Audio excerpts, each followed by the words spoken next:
요한계시록 15장 2절로 3절 함께 읽으시겠습니다. 또 내가 보니 불이 섞인 유리 바다 같은 것이 있고 짐승과 그의 우상과 그의 이름의 수를 이기고 벗어난 자들이 유리 바다가에 서서 하나님의 검은 고를 가지고 하나님의 종 모세의 노래 어린 양의 노래를 불러 이르되 주 하나님 곧 전능하신 이시여 하시는 일이 크고 놀라우시도다. 만국의 왕이시여 주의 길이 의롭고 참되시도다. 아멘. 예, 오늘은 이제 지난주에 예고해드린 것처럼 지난주에 이제 설교 말미에 유리바다를 언급했었는데 오늘 좀 유리바다를 좀 자세히 나누고자 해서 지난주 이제 계시록 4장 6절을 나눴었고 오늘을 그 같은 맥락으로 유리바다의 맥락으로 계시록 15장 2절로 3절을 읽으신 것입니다.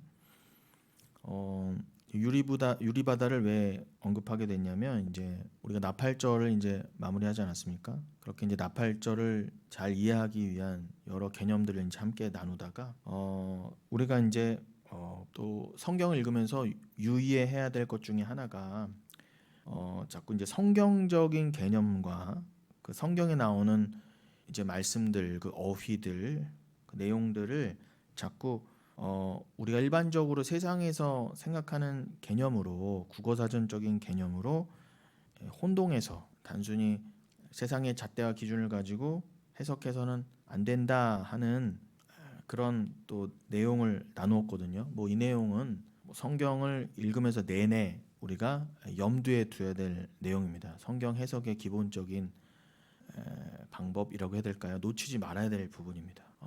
그냥 성경을 우리가 아는 상식 그렇게 읽어버리면 그냥 내가 읽고 싶은 대로 성경을 읽거든요.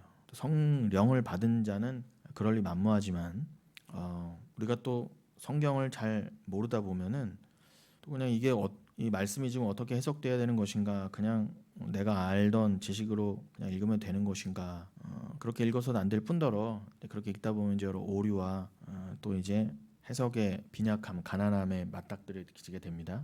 그리고 이제 결정적인 것은 이제 말씀드린 대로 앞뒤가 안 맞아요. 모순이 일어납니다.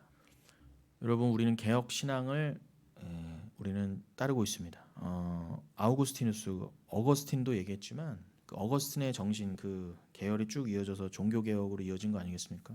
어거스틴은 늘 그랬어요. 성경은 논리가 늘 일관된다는 거예요. 창세부터 계시록까지 다른 논리가 있을 수 없다. 성경이 한 권이라는 거죠. 하나의 논리로 이어진다는 거예요. 그건 당연한 것입니다. 예수 그리스도라는 한 가지로만 열리게 돼 있어요. 그도 그럴 것이 하나님께서 성경을 우리에게 허락하신 이유가 하나님의 근본 뜻, 성경을 지으신 근본 뜻이 오직 예수거든요. 그러니까 성경이 66권이지만 이것을 낱권으로 그냥 막 이 세상에 읽고 싶은 대로 읽어버리면 그것은 하나님의 뜻과 정면으로 위배되고 배치되는 것이며 또 그 자체로도 성경에 모순이 있어요. 모순이 있으면은 견딜 수 없지 않습니까? 아니 어떻게 이렇게 성경이 안 맞지? 그런 고민도 안 하나 봐요. 이 성경 읽으면서 막 읽어버리면 예수로만 읽지 않으면은 모순된다는 걸 뻔히 알면서도 그렇게 읽지를 못합니다. 그러니까 성경은 여러분 지식과 단순히 학문의 문제가 아니라 성령을 받은 자만이 성경을 제대로 읽을 수가 있어요. 그래서 어거스틴이 하나의 논리로 돼 있다. 당연한 것입니다. 모순이 될 수가 없어요. 그래서 성경을 하나로 얻기 위해서는 반드시 성령의 도움이 필요합니다. 계시록 19장 10절에도 나오지만 성령은 예언의 영이라고 했어요. 그러니까 예수 그리스도를 밝히 드러내는 그 예언을 그 성경을 그 옳은 예언으로 받기 위해서는 반드시 성령의 도우심이 필요하다 이 뜻입니다. 자, 그러한 지금 우리가 그 성경을 보는 관점을 가지고 우리가 성경을 조심스럽게 읽어야 되는데 경외하는 마음으로 읽어야 되는데 그런데 뭐 나팔절 때도 말씀드렸지만 나팔 하면은 뭐 그냥 우리가 흔히 아는 나팔의 개념, 뭐 트럼펫 내지는 여러 악기의 종류 중에 하나, 그냥 그거는 뭐 당시 이스라엘의 시대적인 배경, 역사적인 상황조차도 뭐 1차적으로 그런 것조차도 이해하지 못하고 그냥 나팔이라고 하니까 내가 알고 있는 그 나팔로 그냥 막 읽어버리면 기본적인 성경 이해도 되지 않을 뿐더러 절대로 나팔이 갖고 있는 영적인 의미를 알 수가 없습니다.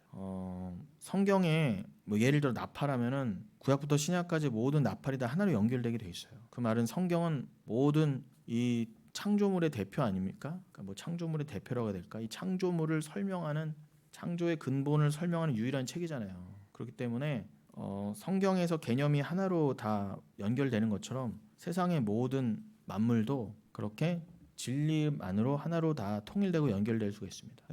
에베소서의 표현으로라면 모든 만물은 예수를 위해 피조되었다입니다. 예수로 인해 통일된다. 만유는 예수를 위한 것이다.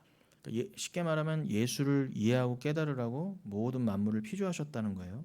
그러니까 우리가 국어사전적으로 뭐 나팔 여러 가지 뭐 나팔에 관련된 여러 악기들을 알고 있지만 그것을 각자의 목적과 의미를 갖고 있는 것이 아니라 그런 것들은 다 뭐 인간들이 그런 것을 가지고 스스로 재미를 얻고 유익을 얻으라고 있는 것들이 아니라 그것을 그저 각자의 유익으로 인간의 유익으로 여기는 순간 그건 모두가 죄가 되는 것입니다. 근데 그런 것들을 열심히 알고 배우더라도 그것의 근본 이유를 망각하면 죄에 함몰되는 것입니다.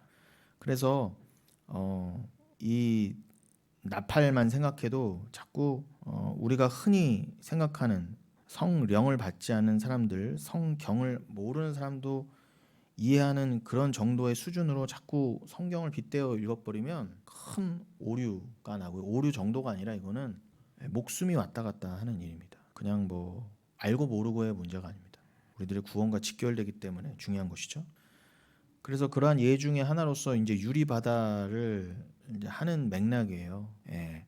왜냐하면 뭐 성경에 그런 예가 뭐 한두 개이겠냐마는 유리바다, 특히 그 유리바다에 대한 바다의 개념이 성경에 굉장히 많이 나오기 때문에 얘기가 나온 김에 그 바다는 뭐 창세기에도 나오고 우리가 탁 생각해도 창세기에 나오고 계시록에 나오잖아요. 그럼 성경의 처음과 끝이 다 바다 얘기라는 것입니다. 그러니까 이 바다라는 개념도 우리가 정확히 알지 못하면 어차피 성경을 그냥 헛읽는 거거든요. 그러니까 우리가 그런 식으로 바로잡아야 될 개념이 뭐 한두 개겠냐마는 또 바다 얘기가 나왔을 때 이제 한번 살펴보고 넘어가자는 거죠. 어차피 우리가 앞으로 또 성경을 읽고 그러려면은 말씀드린 것처럼 바다라는 개념을 잘 알고 있어야 성경의 근본을 이해하기 위해서 우리들의 구원을 잘 이해하기 위해서 반드시 필요한 개념이기 때문에 그렇습니다. 나팔이 그런 것처럼 바다라는 개념도 그렇다는 거죠. 자, 그래서 여러분 일단 세상 철학이나 세상 종교도 고해를 말합니다. 고통의 바다라는 거죠. 일견 맞습니다. 그리고 제가 뭐 설교 때 누누이 뭐 철학자들 얘기도 하고 세상의 온갖 천재들, 사상가들도 이 세상은 비극이라 그랬어요. 오죽하면은 인생은 멀리 보면 희극이고 가까이 보면 비극이다. 슬프지 않은 인생이 없고요. 우리 인생을 뒤돌아봐도 제가 뭐 감히 어르신들 앞에서 뭐 인생이란 표현을 쓰기도 민망하지만 저의 인생만 봐도 뭐 대부분이 다 그렇습니다. 기쁨은 찰나예요. 대부분은 아픔과 눈물과 회한과 후회와 또 안타까움 뭐 그런 것입니다. 그래서 이 세상에는 인생이라는 이제 고통의 바다가 있고 여러분 오대양이라고 하죠. 문자적으로도 이 지구에는 망망대해가 있어요. 뭐 전체 땅 덩어리를 비교해도 훨씬 많은 면적이 여러분 바다입니다. 아마 태평양만 따져도요. 다른 바다 차치하고라도 태평양만 놓고 봐도 아마 세상의 모든 대륙을 갖다 놔도 태평양 안에 다 들어갈 거예요. 그만큼 이 지구는 바다로 둘러싸였다고 그래도 과언이 아닌데 깊이는 또 좀 깊습니까? 그리고 인간이 뭐 달에도 간다, 뭐 우주의 비밀을 파헤친다. 아니요. 바다조차도 몰라요. 저 바닷속 깊은 도대체 가장 깊은 곳 뭐 저기 마리아나 해구 뭐 거기라고 하는데 모르죠. 인간이 어떻게 합니까? 또 더 깊은 곳이 있을 수 있고 지금 이 순간에도 바다가 더 깊어질 수도 있고 그리고 그 바다 맨 밑바닥의 비밀을 몰라요. 일단 인간이 내려갈 수가 없어요. 바로 죽습니다. 몇 미터만 내려가도 그 수압 때문에. 그런데 어떻게 그 깊은 바다에 이 미생물 포함해서 이 물고기 같은 심해어 같은 곳에 살 수 있을까? 인간은 못 들어가는데. 그런 비밀도 모를 뿐더러 그리고 그 바다에 몇 종의 생물이 살고 있는지 인간은 몰라요. 모릅니다. 인간은 개뿔 아무것도 몰라요. 뭐 인생을 알기는커녕 바다도 몰라요. 그리고 여러분 공기도 대다수의 질소와 한 20% 정도의 산소 그리고 한 1% 정도의 여러 가지 섞어서 공기가 이루어져 있지만 어떻게 이렇게 우리가 인간이 수십억의 인간이 산소를 들이마시고 이산화탄소를 내뱉고 이 수많은 식물이 있고 오늘도 막 화재가 일어나고 뭐가 타고 이러는데 어떻게 그 비율이 정확하게 하나도 변함이 없이 인간이 딱 살 수 있을 만큼의 공기의 혼합 비율이 돼 있을까, 이렇게 유지가 될까? 그러면 바다도 마찬가지예요. 그 3%의 염분이 어떻게 계속 유지가 되냐 말이에요. 강에서는 계속 물이 나오고 인간이 바다를 갖고 뭐 별짓을 다 하잖아요. 그런데도 어떻게 염분 농도가 그대로인가? 그 비밀을 인간이 압니까? 몰라요. 그러니까 인간은요 아무것도 모르는 거예요. 그러니 그 기본적인 과학적인 상식도 모르는데 이 망망대해가 가진 하나님 그 망망대해에 감추어 놓은 영적인 비밀 따위는 뭐 관심도 없지만 당연히 몰라요. 조금 인간이 말하는 건 이제 고해다, 고통의 바다 정도. 망망대해를 보니 인간의 슬픔은 참 크다, 그 정도. 근데 여러분 그러니까 맞아요. 그 망망대해를 보면서 인간은 그저 어떻게 해요? 이 비극적인 인생 마치 망망대해 같은 바다에 빠져서 절망 가운데 살아요. 모든 인간이 마찬가지입니다. 여러분 인간은 스스로 절대 구원이 있을 수 없습니다. 바다의 비밀도 모르고 바다에 빠지면 인간 다 죽잖아요, 여러분. 아무리 수영을 잘해도 헤엄치다가 힘이 빠지면 빠져 죽습니다.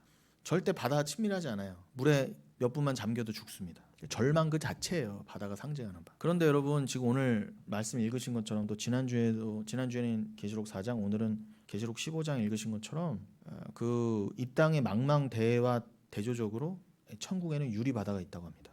유리바다. 대조를 잘 보셔야 돼요, 여러분. 이 땅의 바다가 그냥 있는 게 아니에요. 모든 게 마찬가지지만 이 땅에 있는 것 중에 가장 큰 개념, 그 망망대해가 그냥 생겨났겠습니까, 여러분? 하나님 뭔가 분명히 이유를 담아두시고 그걸 만드셨는데 우리는 과학자도 아니고 철학자도 아니고 뭐 바다에 대해서 아무것도 몰랐는데, 바다는커녕 뭐 아무것도 몰랐는데 어떻게 우리가 말씀을 알아? 이거는 하늘의 유리바다를 설명하는 거지. 이거 뭐 결론적인 얘기지만 이 땅의 망망대해와 천국의 유리바다가 대조구나, 역설이구나, 이것도 이율배반이구나로 깨달으셔야 된다는 겁니다. 그래서 구원받기로 이미 작정된 영혼은 이 땅에서 눈에 보이는 바다와 인생의 고해를 통해 그 절망과 불가능을 탄식 가운데 만나게 된 주님께 온전히 맡기는 은혜로 맡겨지는 거죠. 내가 맡기는 게 아니라, 내가 은혜를 붙잡는 게 아니에요. 겉으로는 내가 은혜를 붙잡는 것 같지만 은혜가 나를 붙잡는 것입니다. 은혜는 눈에 보이지 않잖아요. 눈에 보이지 않는 하나님의 행위가 우리를 이끌어가는 거예요. 우리의 행위란 없습니다. 근데 겉으로는 우리가 탄식 가운데 하나님의 은혜로, 말 그대로 하나님의 은혜로 이 땅에서 절망을 깨닫고 대신에 그 절망을 이길 수 있는 유일한 거는 하나님의 사랑밖에 없구나, 하나님께 온전히 의지하는 것밖에 없구나를 은혜로 깨닫게 돼요. 그래서 그 정말 이거는 뭐 로또로 비유하겠습니까? 이거는 뭐 안 되는 것입니다. 어떠한 인간의 노력과 행위, 최고의 노력, 인간이 내놓을 수 있는 최고의 노력 뭐가 있을까요? 소신공양, 자기를 불로 태워서 하나님께 드린다. 자기의 자녀를 하나님께 제물로 드리는 것을 뭐 최고의 행위라고 쳐보자고요. 그보다 더 귀한 일이 있습니까, 여러분? 근데 그렇다 하더라도 못 얻는 것, 그것은 은혜입니다. 구원입니다. 근데 내가 어떻게 소신공양이나 내 자녀를 드리기는커녕 내 피 한 방울도 안 흘렸는데 내가 뭐 하나님 앞에 어떠한 의로운 행위를 한 적도 없어요.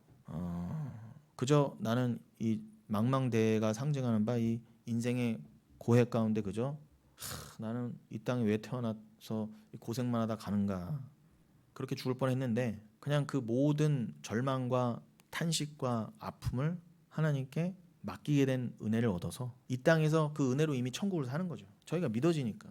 계시록 21장에 나오지만 그 천국은 아픔도 눈물도 아무것도 없다면서요, 여러분. 어둠이 없다면서요. 그게 믿어져요. 진짜 믿어져요. 그 믿음은 내게 아닙니다. 주님이 주셨으니까. 그 믿음을 가지고 이 땅을 살면 이미 천국을 사는 것입니다. 이 땅에서 그 은혜로 이미 천국을 살다가 종국에는 영생 가운데 유리바다 곁에서 영원한 안식으로 편히 쉬게 된다. 이게 또 오늘 본문 계시록의 말씀이에요. 그래도 믿어져요. 세상 사람들은 뭔 개소리냐 그럴지 몰라도 우린 믿어집니다. 근데 그거를 개소리라고 무시하는 인간들은 똑같은 취급을 받게 될 거야. 예수님 그러시잖아요. 그 예수를 이 땅에서 인정하고 사랑으로 영접하면 내가 심판날에 하나님 앞에서 너를 인정하겠다. 하나님 앞에서 너를 변호해 주겠다. 그러나 이 땅에서 나를 영접하지 않으면 심판날에 너 혼자 서게 될 것이다. 분명히 그러십니다. 여러분 이건 개소리가 아니에요. 예수를 영접하기를 꺼려하는 자들이, 예수를 사랑하기를 꺼려하는 자들이 내놓는 궤변입니다. 분명히 요한복음 16장 9절에서는 그들이 나를 믿지 아니하며, 이게 죄라 그랬어요. 죄인들은 나를 절대 믿고 사랑하지 않아. 이게 죄야. 그 죄로 다 지옥 가는 것인데 이게 안 믿어져. 아니 내가 이렇게 잘나고 착하게 살고 내가 이렇게 대단한 인간이고 내가 하나님처럼 살았는데 그깟 믿어지지도 않는 예수 안 믿었다고 내가 지옥 간다고? 이게 안 믿어지는 거예요. 지옥이 어디 있어? 그러는 것이요. 얼마나 인간은, 죄인은 교만합니까?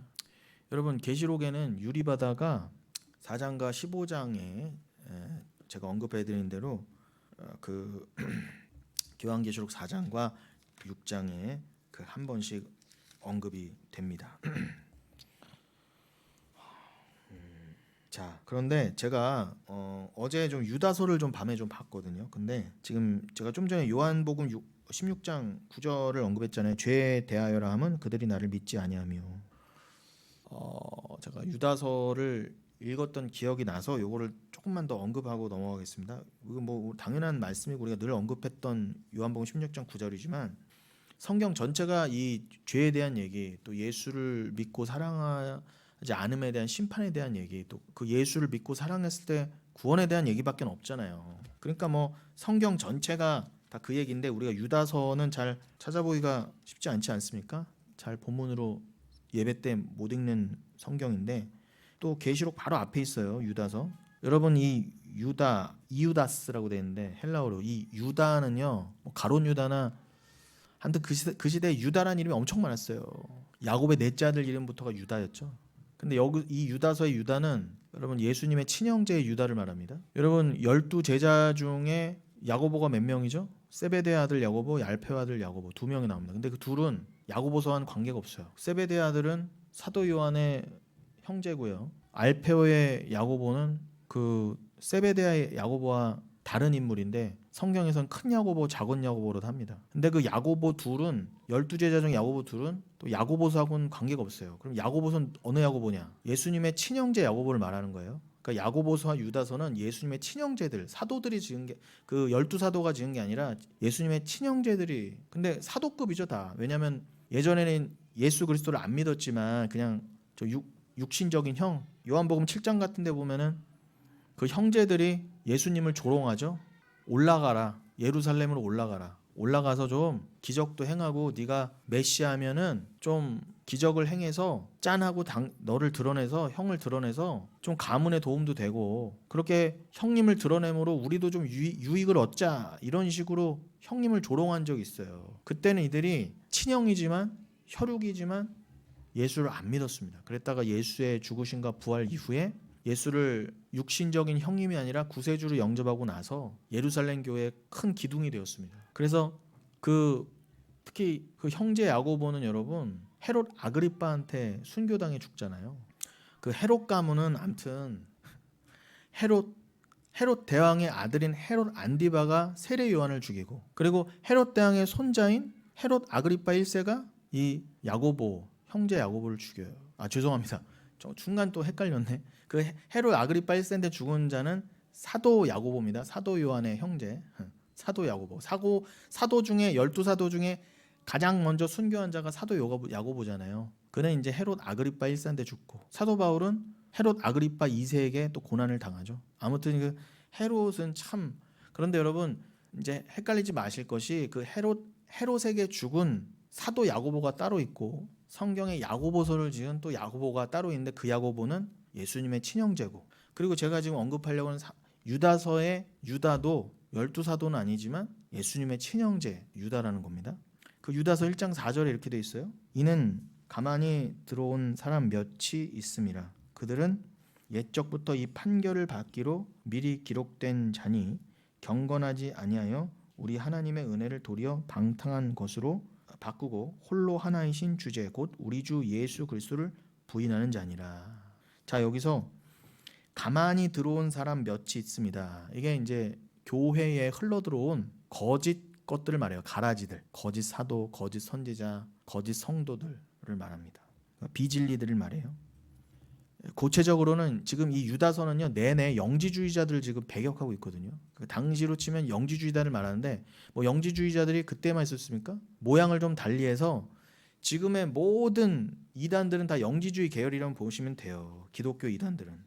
근데 아무튼 그러니까 이단들을 배격하고 이 성경이 쓰여지고 교리가 공부가 되고 연구가 된 거는 이단들 때문이에요. 그러니까 하나님이 이단들을 일부러 가라지를 허락하신 거예요. 가라지들이 있어야 말씀이 추상 같아지고 교회가 교회다워지고 말씀이 바로 선다는 것입니다. 그러니까 이 유다도 교회를 보니까 말이 아니에요. 꼴이 아닙니다. 별 거지 같은 인간들이 들어와서 영지주의자 들어와서 자기네들이 복음을 안다고 복음을 전한대요. 교회를 막 회파시켜 놓는 거예요. 거기서 시간상 4절만 놓고 봐도 거기서 가만히 들어온 사람 이게 보니까 파레스티오라고 돼 있어요. 이게 뭐냐면 문자적으로는 옆으로 들어왔다고 그래요. 우리는 이제 흔히 말하면 뒷문으로 들어왔다는데 여기서는 옆문으로 들어온 자들. 아무튼 구린 자들이에요. 정문으로 안 들어오고 옆으로 살짝 들어온 자들. 근데 이들의 특징이 뭐라고요? 이들을 한마디로 성경이 뭐라고 하느냐? 그들은 옛적부터 이 판결을 받기로 미리 기록된 자라 그래요. 여러분 누누이 말씀드리지만 만세전에 다 정해져 있어요. 알곡과 가라지는. 그들은 옛적부터 심판을 받기로 미리 기록된 자라 합니다. 그들을 하나님 허락하신대요. 분명히 구분이 돼 있어요. 인간의 노력 여하에 따라서 이게 바뀌는 게 아니라 에서와 야곱은 원래 정해져 있다입니다. 정해져 있다. 그러니까 구원받기로 작정된 자도 만세전에 정해져 있다면 버림받기로 작정된 자 가룟 유다 같은 자도 반드시 만세전에 정해져 있다예요. 그러니까 여러분 생명책에 기록이 다 돼 있다 그러잖아요. 계시록에. 특히 계시록 맨 마지막에 22장에 생명책이 나오잖아요. 생명책에 기록된 자들이 있고 아닌 자들은 이미 만세전에 정해져 있다는 거예요. 그게 안 정해져 있으면 여러분 그게 하나님이에요? 하나님이 미리 알지도 못하시고 정하지도 않으셨으면 그게 무슨 하나님이에요? 니들이 하는 거 보고 나서 해보자. 야 나도 모르겠다. 누가 구원받을지는 나도 모르겠다. 누가 버림받을지는 나도 모르겠다. 이게 하나님 맞냐 말이에요. 그러니까 지금 유다서에서조차 그러잖아요. 미리 그들은 버림받기로 기록된 자들이다. 그들은 경건하지 않다. 근데 이 경건하지 않음을 뭐라고 그래요, 여러분? 뭐 담배 핀 사람, 술 먹은 사람, 도박한 사람을 경건하지 않다고 그럽니까? 아니에요. 성경에서 나팔을 성경의 기준으로 이해되는 것처럼 성경의 경건을 성경에서 쓰인 경건은 세상적인 기준으로 경건을 이해하면 안 됩니다. 우리는 경건하다 그러면은 겉으로 꾸며낸 것, 뭐 술 담배 좀 안 하고 욕도 안 하고 물론 술 담배 안 해야죠. 욕도 하지 말아야죠. 그걸 억지로 꾸며낸 걸 경건이라고 하지만 성경에서 말하는 진짜 경건은 뭐라고 하냐 여기도 나오잖아요. 하나님의 은혜를 도리어 방탕한 것으로 바꾸고 이게 무슨 말입니까? 오직 은혜, 오직 믿음이죠. 오직 은혜는 다른 말로. 그러니까 하나님께서 홀로 이루신다. 하나님의 열심으로만 이루어진다를 변질시켜요. 인간의 행위, 인간의 주체성. 그러면 어떻게 됩니까? 오직 예수가 사라지는 것입니다. 오직 은혜와 오직 믿음이 사라지면 오직 예수도 사라지는 거예요. 그게 경건하지 않음이에요. 그러니까 뭐라 그래요? 이거를 교묘히 바꿔서 결국 어떻게 해요? 교회를 어떻게 미혹시킨다고요? 홀로 하나이신 주제 곧 우리 주 예수 그리스도를 부인하게 만든다는 거예요. 그러니까 경건하지 않으면 결국 뭐예요? 그리스도를 부인하는 것입니다. 오직 예수를 부인하는 거예요. 그러니까 아까 요한복음 16장 9절 성경에서 말하는 진짜 죄, 지옥 가는 진짜 죄의 본질은 그리스도를 믿지 않는 거야. 않는 것이다. 그게 유다서의 표현을 하면 그리스도를 부인하는 것입니다. 그리스도를 부인하는 것이나 그리스도를 믿지 않는 것이나 뭐 똑같은 것이니까. 그러니까 성경은요 내내 비경건, 불경건, 지옥 갈 진짜 불경건을 예수 그리스도를 사랑하지 않음, 믿지 않음, 은혜를 믿지 않음 이걸로 정의하고 있어요. 자, 그러니 요거를 뭐 우리가 이거는 뭐 내내 나누던 말씀이고 이것이 근간이에요, 여러분. 진짜 죄가 무엇인가를 잊지 않고 우리가 말씀을 연구하는 것이 놓치지 말아야 될 핵심이에요, 기본이에요. 그러니까 요것을 놓치고 읽으면 뭐 창세기를 읽던 계시록을 읽던 이거는 헛읽는 것입니다. 요거를 꼭 가지고 또 유리바다를 나눠야 된다는 그런 맥락에서 유다서 1장 4절까지도 제가 언급한 것입니다. 자, 다시 유리바다 얘기로 돌아가면 그래서 유리바다는 계시록에서 2번 나온다고 그랬죠? 계시록 4장과 계시록 15장.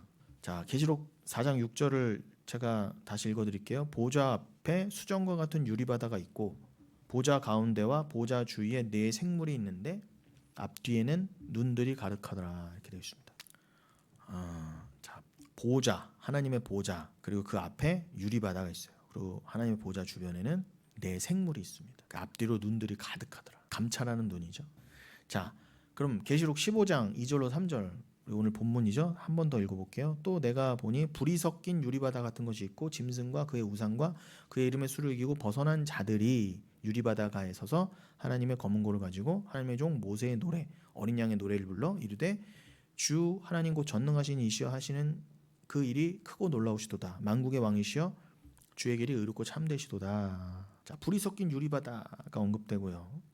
그래서 짐승과 그의 우상과 그의 이름의 수를 이기고 벗어난 자들, 그 666이 생각나죠? 그 사단의 모든 간괴, 그 거짓 가르침을 이기고 벗어난 자들이 어디 서 있다고요? 그 유리바닷가에 서 있대요. 근데 특별히 계시록 15장에서는 그 유리바다가 불이 섞인 유리바다라고 합니다. 기억해 두십시오.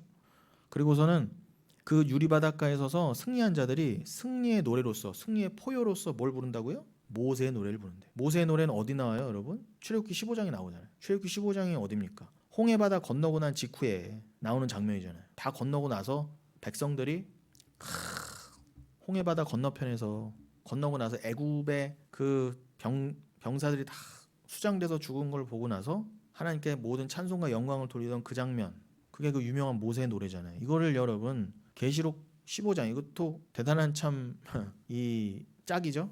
출애굽기 15장, 계시록 15장. 계시록 15장이 출애굽기 15장을 갖고 온단 말이에요, 지금요. 그럼 여러분 지금 여러분 얘기잖아요. 여러분이 천국에서 무슨 노래를 부른다고요? 모세 노래를 부른다는 거예요. 어린 양, 그게 또 어린 양의 노래래요. 그러니까 여러분 출애굽기는 우리 거예요. 출애굽기는 문자적 이스라엘, 혈통적 이스라엘 게 아니라 그 출애굽 사건은, 홍해 사건은 여러분의 구원에 관련된 구원의 얘기였던 겁니다. 그러니까 여러분들도 나는 뭐 출애굽 때 이스라엘 백성도 아니었고 그게 나랑 뭔 상관이야, 이게 아니라 그게 여러분의 노래이기 때문에 출애굽기가 기록된 것이고 출애굽기가 여러분의 성경으로 지금 남겨져 있는 거예요. 동일한 맥락. 지금 하나님께만 모든 찬송을 드리고 그 하나님 곧 어린 양이니까 그 예수로서의 모든 나의 구원에 그다음 감사. 그것이 새 노래라고 그랬죠. 특별히 성경에서는 그걸 새 노래라고 그랬다. 구원의 노래. 특별히 여러분 계시록에서는 소테리아, 그 구원이 언급될 때마다 4번이 언급될 때마다 꼭 찬양이 같이 붙어서 기록돼 있어요. 그러니까 구원받은 자는 자동적으로 찬송이라는 거예요. 그러니까 찬송은 구원받은 자의 것입니다. 그 찬송이 새 노래라고 됐고요. 그러니까 여러분들 이게 여러분의 모습이에요. 여러분이 구원받았다면서요. 그러면은 예전에 출애굽 백성들이 그랬던 것처럼 여러분들은 이제 천국에서 그들이 홍해 바닷가에서 불렀다면 여러분은 천국의 유리 바닷가에서 구원의 찬송을 부르게 된다는 거예요. 만국의 왕이시여, 진정한 주제이신 하나님 곧 어린 양 예수 그리스도여, 모든 찬송과 영광을 받으시고 주님의 길이 의롭고 참되시도다. 주님의 길이 뭐예요? 십자가잖아요.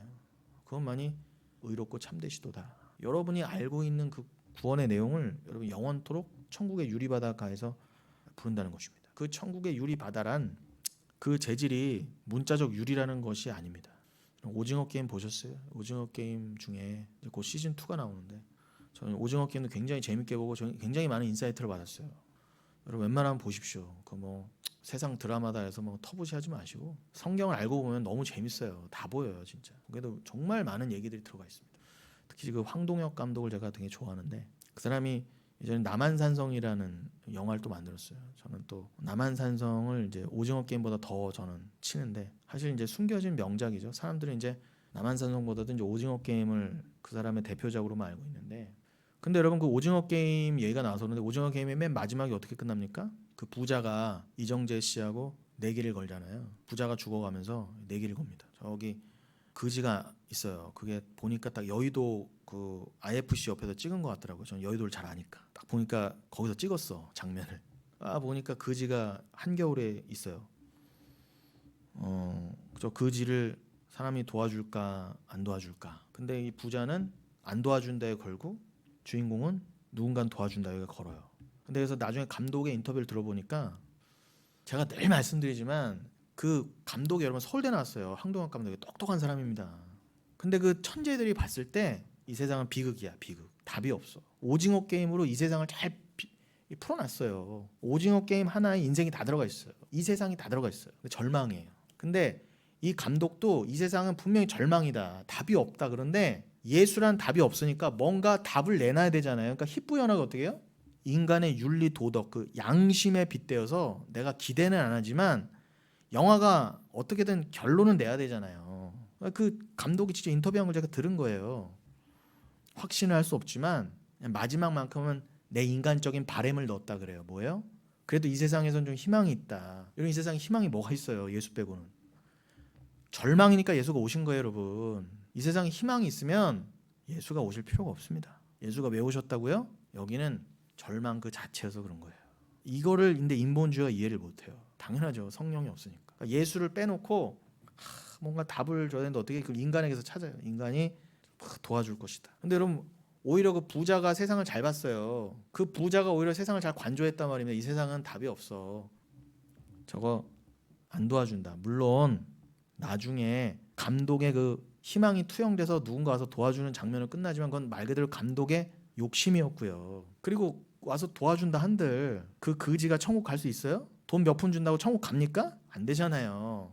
그러니까 진짜 구제란 이 땅에 없다는 거예요. 예수가 없이는. 근데 이 서울대 나온 천재 감독이 영화는 그럴싸하게 그냥 잘 만들었는데 용두삼이에요. 끝에 흐예부지 답이 없어. 그냥 막연하게 우리끼리 서로 잘 도와주고 뭔가 인간의 인간성에 기대보자. 실컷 기대보세요. 서로. 인간끼리 기대어서 뭐가 됩니까 여러분. 인간끼리 잘해보자 해서 이 세상이 요 모양 요 꼴이 됐잖아요. 근데 이 모양 요 꼴 된 세상을 보면서도 오징어 게임을 만들어내면서도 이 세상에서의 인간의 역할에 그 일말의 기대감을 회수하지 못하는 거예요. 인간에게 있어 희망과 인간에게 어떤 구원의 가능성이 있다. 인간 스스로 뭔가 이 절망을 타파할 수 있는 가능성이 있다를 못 놓는 거예요. 이 잘난 인본주의가. 이 잘난 오징어 게임 이런 영화나 미디어가. 그래서 저는 그걸 재밌게 보면서도 거기에 함몰되지 않으면서 그래 뭐 우리가 잘 살아봐야지. 우리가 그래 이 세상을 답이 없지만 우리가 답을 만들어봐야지. 이런 그지 같은 고민 안 해도 그냥 재밌게 봐주세요. 오징어 게임을요. 영화로. 봐주고 헛다리 짚는다 그냥 그렇게 보시면 돼요. 근데 남한산성도 꼭 보세요. 그거 보면 율법과 은혜의 정확한 대조입니다. 너무 재밌어요. 성경 알고 보면요. 모든 게 진리를 말하고 있어. 근데 지금 오징어 게임 요 얘기했죠. 거기 중간에 그 게임 중에 유리가 이게 쫙 유리 다리가 있잖아요. 유리 다리 쫙. 그래서 그 유리 중에 일반 다 유리예요. 그래서 사람이 조금만 밟아도 다 깨지는 다리야. 그러니까 잘못 밟으면 다 떨어져 다 죽는 거예요. 그러니까 목숨을 걸고 그걸 건너야 돼. 게임이야. 근데 그 중간중간에 강화 유리가 있어서 그걸 밟으면은 살아요. 밟으면 삽니다. 그래서 이 사람들이 목숨을 걸고 여러분 다 안 보신 것처럼 이렇게 뭔 소린가 다 그러신 오징어 게임 안 보셨어요? 그 중간에 이렇게 강화 유리가 있어요. 그래서 그거를 밟으면 살아갈 수 있는 거예요. 말 그대로 유리 다리죠. 그러니까 여러분 이거는 좀 유리 얘기가 나왔으니까 좀 해본 얘기고요. 또 오징어 게임을 통한 좀 단상을 좀 말씀드린 거고. 아무튼 천국의 유리 바다는 그런 거 생각하시면 안 돼요. 뭐 오징어 게임에 나왔던 거 유리, 맑고 투명한 유리, 강화 유리, 뭐 비싼 유리냐 이런. 문자적으로 재질이 그 바다가 유리로 돼 있다 그런 뜻이 아니라 그 정말 유리처럼 투명하고 맑은 물이 있는 바다, 그 유리 바다입니다. 유리처럼 수정, 정확히는 수정이죠. 크리스탈. 수정 뭐 이 땅의 수정도 비교할 수 없는 그 정말 수정, 성경에 수정이라는 표현이 곳곳에 나오는데 그 수정처럼 투명하고 맑은 물이 있는 바다를 뜻해요. 휘알리노스로 되어 있습니다. 헬라어로는요. 유리처럼 맑은이라는 뜻도 됩니다. 이거는 단순히 유리란 뜻도 되지만 그러니까 크리스탈을 깔아놓은 듯한 맑은 바다예요. 그도 그럴 게 여러분 계시록 22장 1절에 보면은 수정같이 맑은 생명수의 강이 나오죠. 거기도 수정같이 맑다 그러는데 그러니까 그 유리 바다는 여러분 그 생명수 강을 생각하시면 돼요. 그 수정같이 맑은 그 물. 그러니까 여러분 제가 누누이 말씀드리지만 샤마임 그 히브리인들이 생각하는 하늘 그 샤마임은 복수형이잖아요. 맴 그 하늘의 복수형. 근데 그 뜻은 그 하늘들의 하늘 진짜 하늘. 그 고린도후서 12장에서는 3층 천이었죠. 그 하늘들의 하늘 진짜 하늘. 그 3층 천은 사도 바울만 얘기한 게 아니라 노아 방주 때부터 표현이 됐고 시편 특히 솔로몬이 성전 짓고 나서 그 하늘들의 하늘이란 진짜 하늘을 얘기했어요. 거기에는 물이 있어요. 그러니까 여러분 이 땅에 이런 마시는 물들은 그 이런 것과 비교할 수 없는 진짜 물, 영원히 우리의 목마름 해결해 줄 수 있는 진리를 설명하기 위한 물이 있어요. 진짜 물, 맑은 물. 근데 그 물을 품고 있는 게 하늘이다 그래요. 그도 그럴 게 그래서 하늘에서 비도 오는 거예요. 그거를 좀 이해해 보라고. 괜히 하늘에서 비가 뚝뚝 떨어지겠어요? 은혜를 상징하잖아요. 여러분 비 안 내리면 다 죽잖아요. 이 땅이. 그거는 생명의 근원을 말합니다. 그러니까 유리 바다는 그 생명이 가득한 곳이에요. 그걸 유리 바다로 표현해 보신 거예요. 그 수정같이 맑은 그 진리의 강. 그래서 그 대표적으로 제가 지금 말씀드린 것 중에 이제 시편 148편 4절에 이런 말씀 있죠. 하늘의 하늘도 그를 찬양하며 하늘 위에 있는 물들도 그를 찬양할지어다. 이렇게 되어 있습니다. 예? 이 작자 미상, 이 그죠? 이 시편 기자가 이 진리를 말했으니까 이게 성경으로 남았겠죠? 하늘의 하늘도 그를 찬양하며 하늘 위에 있는 물들도 그를 찬양할지어다. 여러분 이게 그냥 괜히 시적인 수사학적인 표현이 아니라 제가 말씀드린 대로 이 계시록의 유리 바다를 생각하시면 돼요. 그래서 이 하늘의 하늘, 쉐메 핫샤마임, 샤마임이 이제 물을 품고 있는 하늘이라고 그랬죠. 하늘들의 하늘. 요 하늘의 하늘도 그를 찬양하며 하늘 위에 있는 물도 그를 찬양할지어다. 할렐루후 쉐메 핫샤마임 왜 한마임 아셀 메알 핫샤마임 이렇게 돼 있어요. 그러니까 여러분 유리 바다를 잘 이해하시라고 이제 이걸 읽어드린 거고, 반대로 시편의 이런 표현 또 말씀드린 대로 뭐 열왕기상 8장이나 역대하 2장 6장에 보면 이제 솔로몬이 성전을 다 짓고 나서 하나님께 찬양을 하면서 하늘들의 하늘도 어떻게 주를 담을 수 있겠냐마는, 그러니까 여러분 사실 3층 천도 하나님을 담기에는 부족해요. 그 영원의 하늘도. 그런데 어찌 내가 만든 이 조그만 성전으로 하나님 임재하시겠습니까? 너무 두렵고 떨리는 거예요. 그런데도 하나님 이렇게 임재처소로서, 상징적인 임재처소로서 성전을 허락하셨군요. 그 하늘을 이해해보라고, 진리를 이해해보라고 성전을 주셨군요 라고 해서 같은 표현을 하나님 찬양해요. 그러니까 이게 괜히 시적인 표현들이 아니라 이게 다 연결되는 거예요. 시편 148편, 열왕기상, 역대하, 또 시편 68편, 또 느헤미야서 9장, 이게 다 하늘들이 나오는데 이게 다 한마디로 유리 바다와 연결된다고 보시면 됩니다. 그러니까 성경은 다 하나예요. 다 연결되게 돼 있습니다. 자, 그 유리 바다의 위치가 어디라고요, 여러분? 그 계시록 4장 6절의 표현을 하면은 하나님이 좌정하시고 다스리시는 보좌 앞이라 그래요. 그러므로 여러분 유리 바다는 뭐겠어요? 새 하늘과 새 땅의 개념처럼 이 세상에 없던 바다예요. 태평양, 지중해 뭐 이런 게 아니라 맑고 깨끗한 천국의 진짜 바다를 말해요. 그 이 세상의 오대양 같은 것들이 말해주는. 근데 오대양도 지금 다 오염됐잖아요, 여러분. 그 아까 말씀드린 저 필리핀 근처에 마리아나 해구, 인간이 발견한 바다 중에 가장 깊은 곳입니다. 거기가 10,000m가 넘어가요. 에베레스트 산보다 더 깊이 들어가는 거예요. 거긴 여러분 일반 잠수함으로도 못 들어가요. 그냥 죽습니다. 일반 아무리 튼튼한 잠수함도 여러분 몇천 미터가 뭐예요? 몇백 미터만 내려가다 짜부돼서 죽잖아요. 그러니까 아주 특수한 잠수함이 아니고 못 내려가. 그것도 인간이 타면 너무 위험해. 무인 장수정 같은 걸 내려갈 수 있어요. 그런데 거기에 내려갔더니 뭘 발견했다? 비닐 쓰레기를 발견했대요. 플라스틱 쓰레기. 심해어가 막 플라스틱 쓰레기 사이를 막 헤엄쳐. 여러분 이 세상에서 가장 깊은 바다도 플라스틱으로 오염됐다면 뭐예요, 여러분? 이 전 세계의 바다는 다 오염돼 있다. 이렇게 보시면 됩니다. 여러분 저는 이 계시록 16장에 보면 대접 심판 얘기가 나오는데 그 중에서 이 몇 번째 대접입니까? 거기 바다에다가 하나님이 쏟으시는 장면이 나와요. 대접을요 하나님이 쏟으실 때 그 둘째 천사가 대접을 쏟습니다. 3절에 16장 3절에 이렇게 돼 있어요. 둘째 천사가 그 대접을 바다에 쏟음에 바다가 곧 죽은 자의 피같이 되니 바다 가운데 모든 생물이 죽더라. 여러분 이게 계시록 말씀이 영적인 의미겠지만 여러분 단순히 그저 영적으로만 볼 수 없는 게, 이 영적인 걸 설명하시기 위해서 여러분 하나님께서 역사적으로도 이런 일들이, 이 재해가 자연 재해와 함께 인간의 죄로 말미암아 인간의 탐욕으로 말미암아 병 들어가는 바다가 지금 보고 있잖아요. 여러분 심지어는 방사능까지도 이제 유출되네. 바다 제일 깊은 곳도 쓰레기가 만연해요.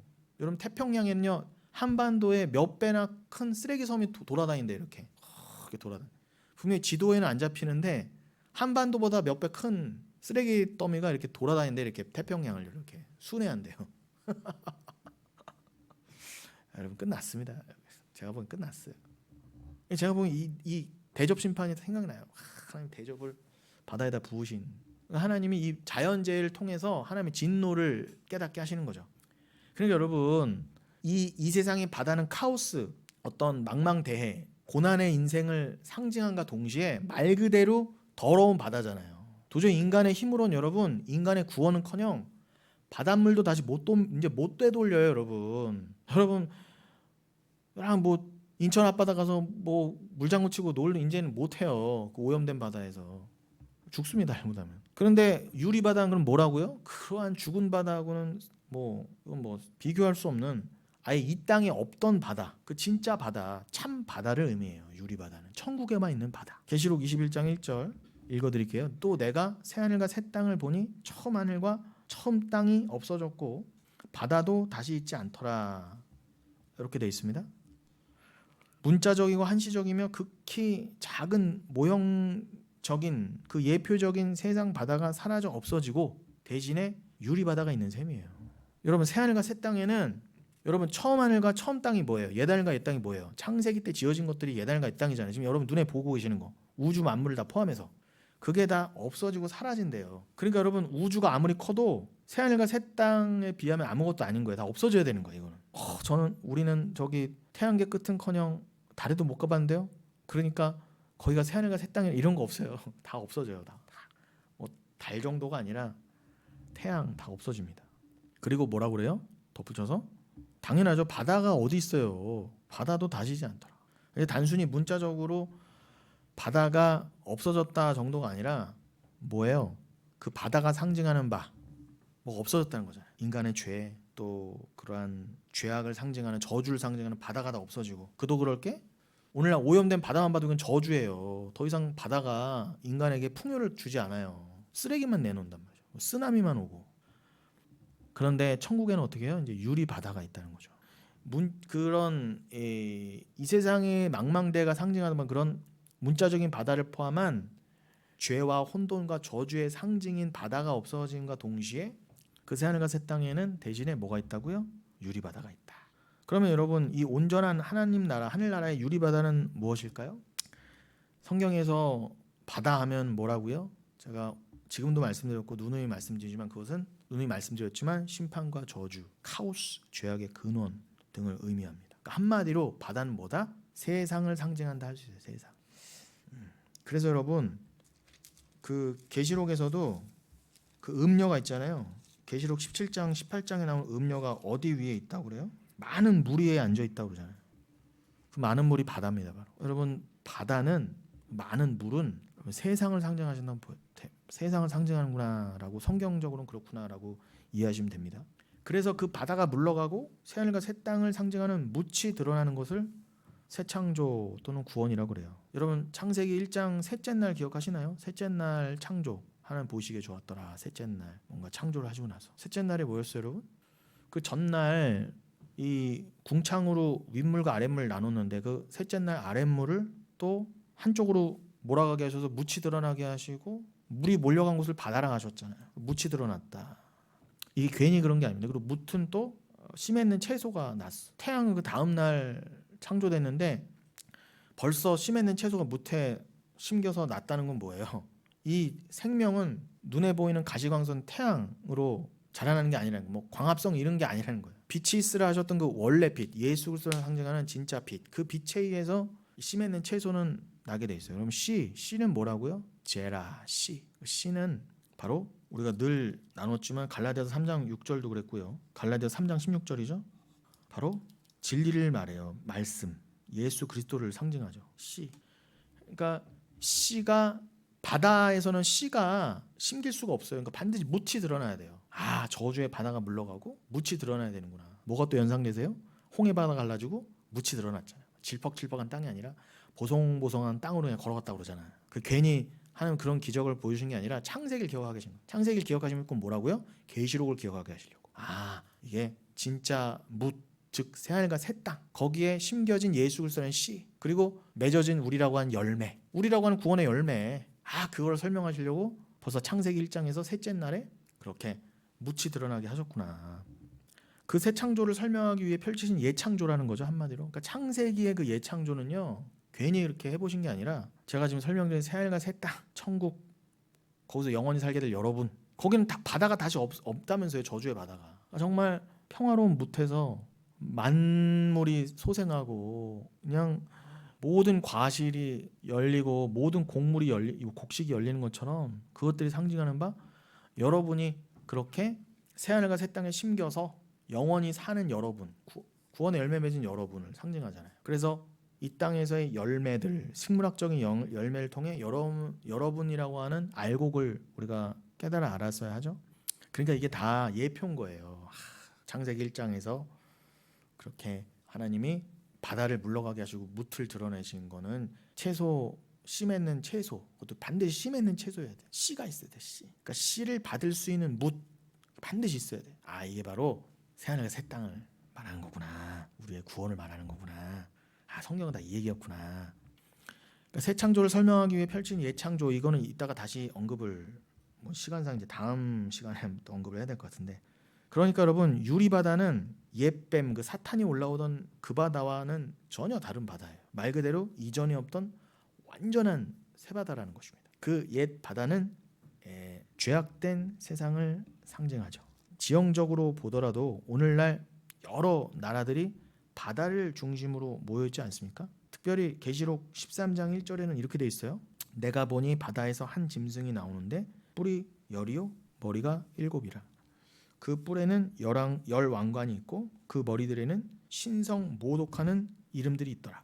옛날 성경에는 이제 참남된 이름들이 있더라, 그렇게 돼 있는데, 여러분 이 읽어드린 계시록 13장 1절에서 보는 것처럼 이 바다에서 짐승이 올라와요. 근데 이 바다에서 올라온 짐승은 누가 권세를 줘서 올라온 거죠? 계시록 12장에 보면은 옛뱀 용 사단 마귀라고 하는 그 용이 권세를 나눠줘요. 그래서 바다에서 짐승이 올라옵니다. 그래서 그 바다에서 올라온 짐승을 보고 세상의 모든 이 죄인들이, 대부분의 인간들이 다 거기에 절하는 거예요. 어머, 이게 진짜 옛날에 로마 시대에 그 네로 황제, 또 그 강력한 로마 제국을 보면서 모든 그 지중해의 그 바다를 둘러싼 모든 나라들이, 세상이죠. 그 세상이 다 로마 황제한테 무릎 꿇었던 것처럼. 근데 그 로마 황제는 여러분 영적인 배경을 보니까 계시록이 뭐라고 그래요? 그건 다 사단이다, 바다에서 올라온 짐승이다 이렇게 해주는 거예요.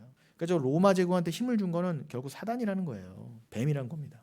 그러니까 여러분 이 바다에서 올라온 짐승, 오늘날도 바다에서 올라온 짐승이 다죠. 세상의 모든 권세자들. 근데 로마 제국 당시에는 그 말 그대로 로마 제국이었단 말입니다. 근데 그 로마 제국을 그 묵시적인 표현으로는 바다에서 올라오는 짐승으로 표현을 한 거예요. 근데 바다에서 올라온 짐승은 과거에도 있었고 지금도 있다는 거예요. 아직은 주님이 허락하신 때니까. 역사적으로 모양만 달리해서 지금까지도 존재해요. 근데 그 배경에는 계속 누가 있었다? 뭐가 있었다? 용이 있었다는 겁니다. 사단이 있었다. 여러분 사단의 권세를 받았으면 그 짐승은 뭐예요? 그게 사단이지 뭐예요. 똑같은 거니까. 여러분 이 바다에서 올라온 짐승이 또 누구한테 권세를 나눠주는 줄 아세요? 땅에서 올라온 짐승한테 권세를 나눠줘요. 그러니까 셋은 하나예요. 용, 바다 짐승, 땅 짐승. 성부, 성자, 성령의 패러디입니다. 그래서 666이라고 하는 거예요. 그래서 13장 마지막이 18절이 666으로 끝나는 거예요. 그러니까 여러분 아버지와 아들과 성령이 하나인 것처럼 용한테 권세를 받은 짐승은 동급이에요. 똑같은 거예요. 삼위일체가 하나인 것처럼 용, 바다 짐승, 땅 짐승은 그들도 하나인 거예요. 그러나 그들은 666이잖아요. 하나님은요 777이고 절대 하나님을 이길 수 없다. 그들은 반드시 멸망한다. 이게 성경의 증언이에요. 그래서 계시록 14장으로 넘어가면은 시온산에 그 어린 양과 함께 승리한 자들이 하늘의 시온산에 서 있어요. 그러니까 여러분 저기 지금 전쟁 벌이고 있는 저 예루살렘, 이 땅에서 예루살렘은 가짜예요. 그건 예표예요. 그건 진짜 예루살렘이 아니란 말입니다. 그 시온산이 가리키는 바 진짜 시온산은 어디 있다? 계시록에서 말해주잖아요. 천국에 있다. 거기에 있는 시온산을 이 땅에서 그러니까 그려본 거예요. 하나님이요. 성전도 거기 놔보시고 성막도 놔보시고. 그런데 하늘의 시온산을 보니까 어떻게 해요? 그 666 세력을 이긴, 용을 이기고 바다짐승, 땅짐승을 이긴 그 어린 양이 옆에 동원한 자들이 있어요. 예수 그리스도 혼자로도 충분한데 일부러 동원한 백성이 있어요. 종말의 구세주가 되셔서 종말의 영적 전쟁에 불러 모으신 군사들이 있단 말입니다. 그들을 영적인 숫자로 14만 4천이라고 했어요. 그들이 여러분이다. 666의 세력들이 짐승의 표를 받은 것처럼 성도들은 하나님의 인침을 받았대. 이마에 보이지는 않지만 분명히 있어. 그 인침이 뭐라고요? 하나님의 소유를 상징하는 성령의 인침이라는 거예요. 성령 받은 자가 14만 4천으로 설명된 거예요. 그러니까 그거는 정말 무식한 그 신천지식 해석은 정말 무식한 거예요.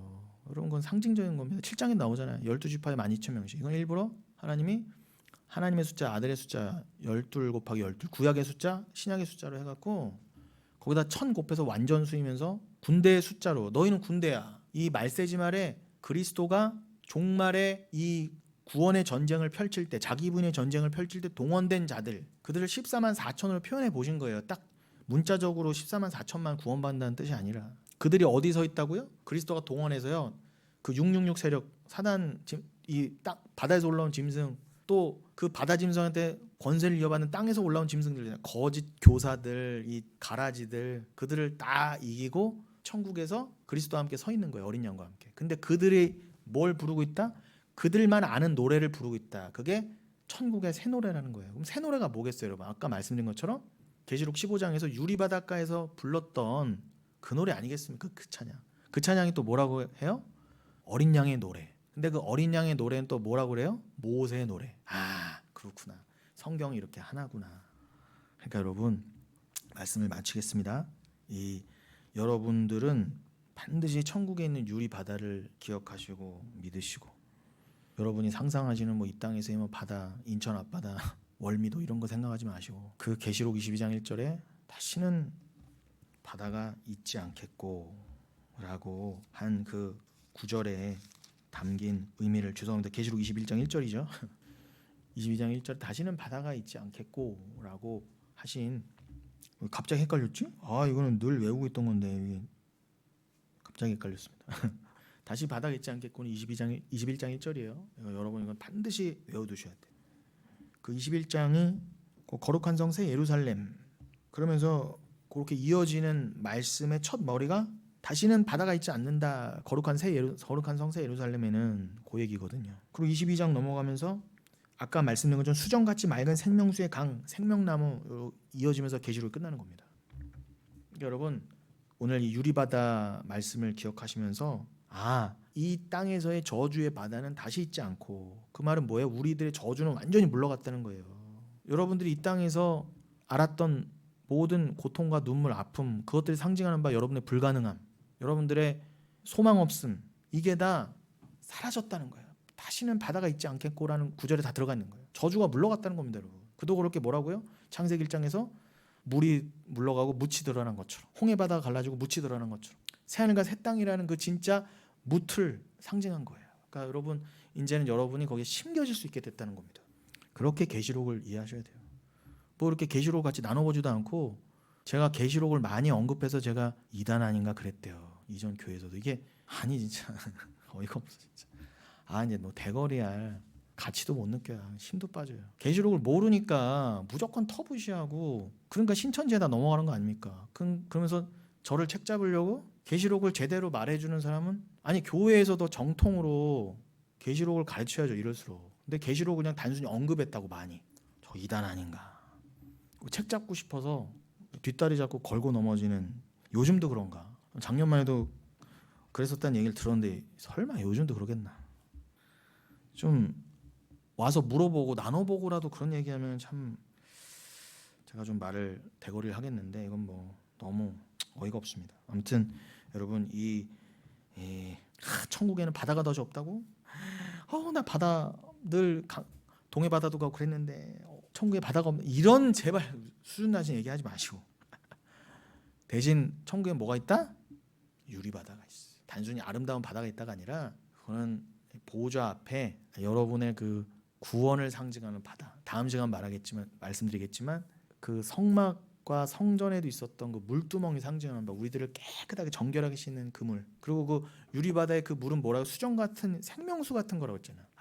우리가 이 땅에서 홍해바다를 건너고 홍해바다를 건넌 것 같은 출애굽 때 그 백성들 겪었던 구원의 사건을 나도 겪었지라는 걸 잊지 않게 하시려고 유리바다를 두셨다는 거예요. 그리고 샤마임, 하늘에 물이 있다. 그래, 예수님께서도 요한복음 7장에서 나에게서 나오는 생수 마셔라 그러셨잖아요. 그건 에스겔서 40장 이후로도 설명이 됐습니다. 성전에서 물이 흘러나오잖아요. 그럼 예수님께서 요한복음 2장과 요한복음 7장에서 받아서, 그래, 에스겔의 그 성전이 나야. 내가 바로 성전이야. 그러니 에스겔이 본 환상처럼 나에게서 나오는 물을 마셔야지. 그래야 니들이 목마르지 않지. 그 물은 뭐라고요?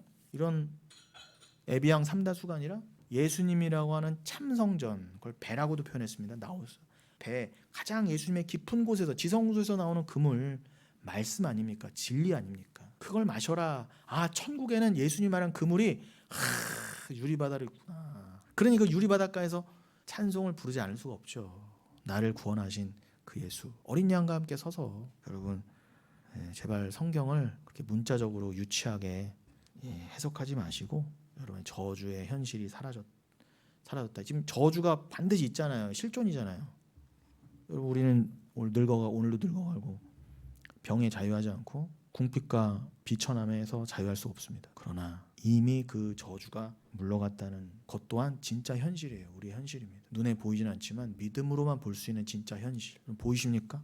말씀 믿으시면 보이시는 거예요. 지금 저도 유리바다가에서 그들과 함께 사도 요한과 함께 사도 바울과 함께 모세와 함께 저는 흰옷 입고 그들 옆에서 어린 양과 함께 서서 구원하심이 보좌에 앉으신 우리 하나님과 어린 양께 있도다 이걸 부르고 있는 제가 보여요.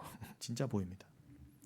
목사님 뻥치지 마세요. 진짜 보여요. 왜요? 뭐 보인다는 게 아니라 말씀이 보인다입니다. 여러분들도 그렇게 하루하루 믿음으로 더 견고해지시고 어떠한 이 세상의 저주의 파고 가운데에서도 넉넉히 그 예수가 물 위를 걸으신 것처럼 저주의 바다를 이기신 것, 그 물 위를 걸으셨다는 건 예수님이 그 저주를 이기셨다는 거잖아요. 그도 그렇게 예수를 상징하는 방주도 그 저주의 물 위로 떠올랐습니다. 그렇게 여러분들도 그 노아가 방주 안에 들어가 물에 뜬 것처럼 여러분들도 그 예수와 하나 되셔서 물 위로 뜨시고 새하늘과 새 땅까지 그렇게 이미 들어가신 분들이에요. 이 땅에서 그렇게 되어가고 있는 가정이고요. 그렇게 말씀을 이해하셔서 함께 새하늘과 새 땅에 이르게 되시는 이미 이르렀다입니다. 그 믿음대로 완성되신 저와 여러분 되시기를 예수님의 이름으로 축원드리겠습니다.